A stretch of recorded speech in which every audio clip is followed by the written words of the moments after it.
Ma fille marchait au bord de la route quand un homme blanc de passage l'a agressée. Shut up! Ramené à la maison, je n'en croyais pas mes yeux. Yeah, baby. Daddy's here. Daddy, I'm sorry I dropped the groceries. All right, baby. Sorry, Daddy. Je l'ai immédiatement conduite à l'hôpital. Sa vie a été sauvée, mais elle a perdu sa fertilité. Cette nouvelle nous a détruits, elle et moi. Pour retrouver l'agresseur, la police s'est rendue dans un bar. Deux hommes blancs y buvaient encore. Interrogés, ils ont fait les innocents. Ce n'est qu'après la découverte d'une chaussure perdue que la vérité a été révélée. You go to hell, nigga.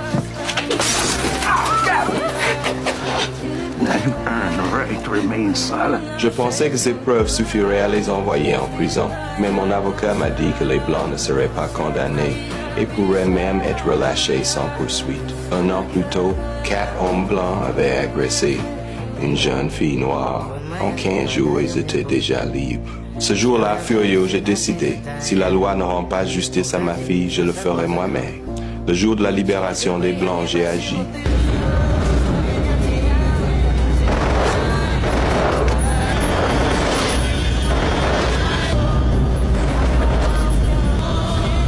Mais j'ai vite été arrêté. Mon avocat est arrivé au commissariat dès qu'il l'a su.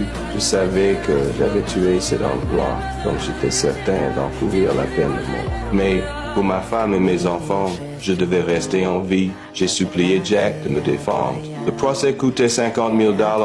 Je ne pouvais rassembler que $1 000. Pire encore, leur avocat était William, l'avocat le plus réputé de la ville, jamais battu. Finalement, Jack a quand même choisi de m'aider en ce moment difficile. Il est allé demander de l'aide à son mentor.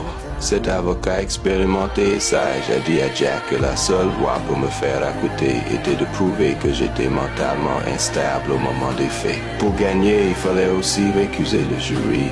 Il y a très peu de noirs dans la région et le jury était entièrement blanc, ce qui condamnait d'avance le procès. Parallèlement, pour obtenir ma condamnation à mort, la famille des Blancs a engagé la plus grosse bande du coin pour menacer Jack.